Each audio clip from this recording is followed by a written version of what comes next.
How's it going, Jeremians? A few weeks ago, Yamaha announced an update to the Yamaha Genos, and that's the version 2.0 update.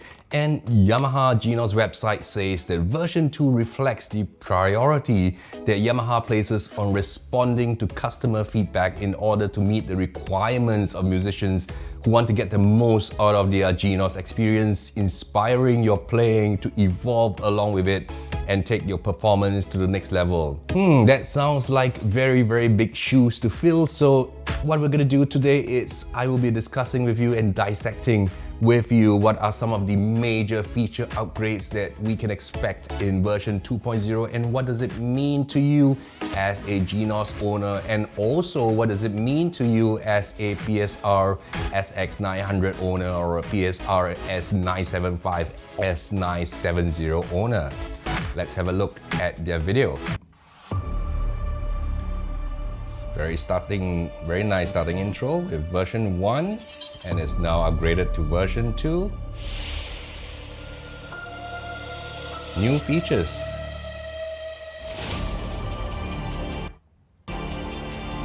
Okay, the first new feature is that of an increased expansion memory. So before the PSR SX900 was announced, of course the Genos 1.8 gigabyte seemed like a very big deal because, you know, the previous PSR S970 didn't have a lot of expansion memory, but PSR SX900 now has 1 gigabyte of memory. But when you're talking about a Genos, which costs literally 3 times that of a PSR SX900, and then you see that 1 gigabyte of the SX900 and the 1.8 gigabyte of the Genos, it doesn't seem like such a big difference, you know? So Yamaha has decided in the Genos to increase it to 3 gigabyte so that there is now a much wider margin between the SX900 and the Genos. So the thing is that Genos owners tend to be more affluent. Let's be upfront about it. The Genos is not a cheap instrument. It's not something which a lot of the developing countries in Middle East and the Southeast Asian countries can afford it. I mean, if we are talking about MSRP of more than $6,000 US, that is literally an entire year's annual salary for quite a number of these keyboard players. So the more affluent players of the Genos usually can afford to buy a lot more expansion packs, and they would usually be jamming up the internal memory space of the Genos with all these expansion packs. So the 3 gigabyte of extra expansion memory is definitely more welcome. However, because there is no hardware change in the Genos, it remains to be seen how Yamaha actually does this. In my opinion, it is most likely a kind of lossless compression algorithm improvement, which allows Yamaha to pack more storage within the same existing physical hardware. This is not something really new actually, because on the PA4X by Korg, when they gave their upgrade to version 3, the internal sample memory of the Korg PA4X was also increased to 3 gigabyte, and I think that this Genos version 2 could be seen as matching up to the Korg's PA4X upgrade. Let's have a look at the next feature.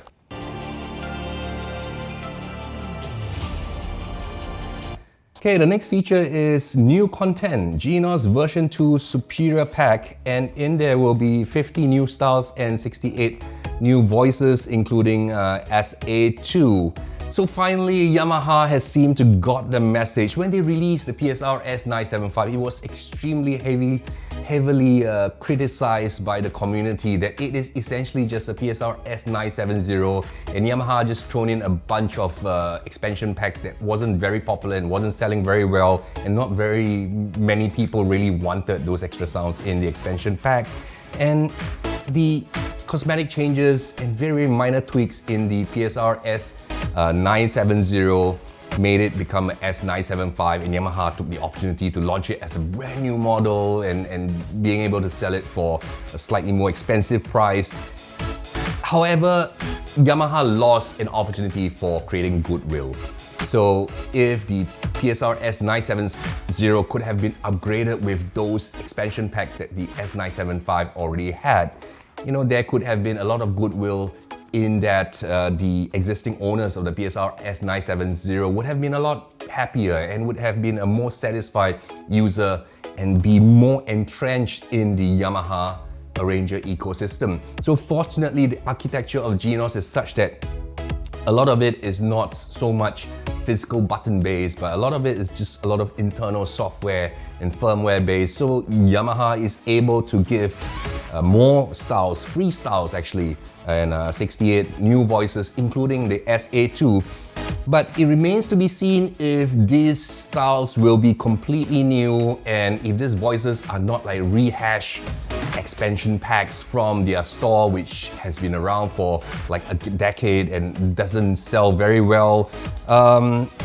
You know, but frankly, the users are not stupid. So hopefully Yamaha don't just include stuff which they can just get off the store itself. And this will be known when my students upgrade their Genos to version 2, and we will see if those will indeed be a lot more new sounds and styles rather than just rehash stuff. What I do know is that the PSR SX900 has quite a number of sounds which are not found on the Genos, so I think Genos owners might feel that a bit sore that they are having the best flagship of Yamaha, the Halo product, but you know, there are sounds and perhaps styles even missing from the Genos, which the PSR SX900 has. Let's look at the next feature. So there is a chord looper function. So the PSR SX900 created quite a bit of stir when there was a chord looper function spotted on the SX900, and this is really quite a useful thing these days. There seems to be a whole trend of using chord loops and then adding on your own layers over it on multiple sounds and multiple playing over it. So this is not a new feature because in the competing brands arranger, this chord sequencer thing has been around for more than a decade that I can remember.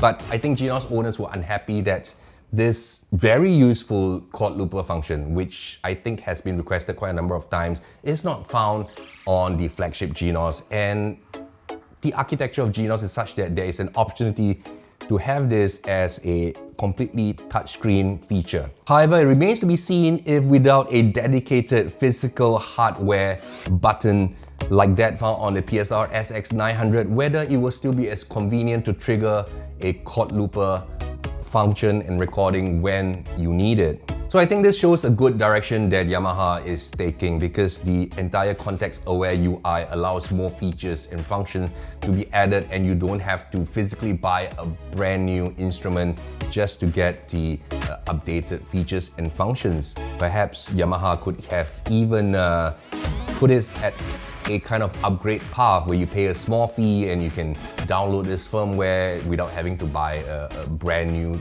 instrument altogether.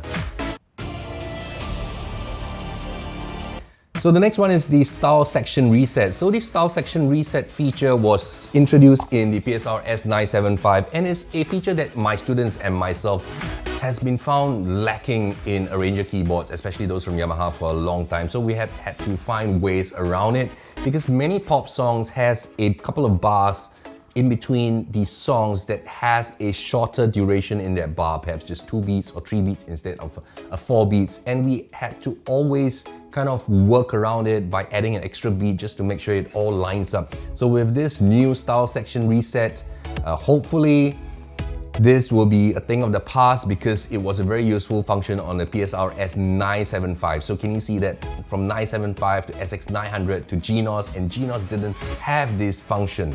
And it was definitely much needed, and I'm glad that they have included it in this update.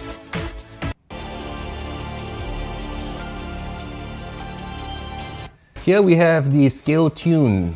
Scale tuning separated between the right 1, right 2, and right 3 voices. So this is definitely something targeted to the Middle Eastern and Southeast Asian market, where Korg has a very strong presence compared to the Western market, where Yamaha definitely has a stronger presence in terms of the arranger. So with this update, it will definitely be easier for users in the Middle Eastern and Southeast Asian market to play their local repertoire, which is not always tuned to the Western equal temperament tuning.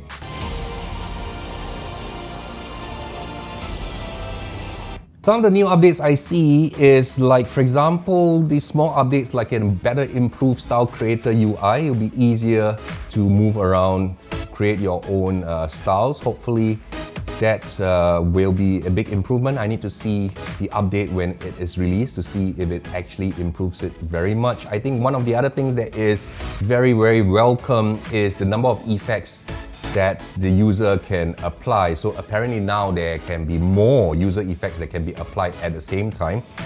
That is always a welcome thing. And we also have extended time signature. So now I believe that you can create styles with more odd time signature rather than the usual standard time signature, which is something which the Middle Eastern and the Southeast Asian market users would definitely make use of very much. And I think the other thing that I note is useful is that now playlists can be sorted with an improved way of sorting. And this is in correlation with Korg's songbook feature, which has really very, very advanced sorting features. And I think hopefully this will bring Yamaha's playlist feature to be comparable with Korg's songbook feature. The other thing I'm looking at is the quick loading of new materials using the Yamaha Expansion Manager via USB stick rather than having to go through Wi-Fi. So I think that will be a very good improvement as well for users to very quickly basically just reorganize or update new materials in their Genos. I hope you found this video useful, and if you did, make sure you give it a thumbs up, and if you haven't done so, subscribe if you found this information useful, and I'll see you in the next one.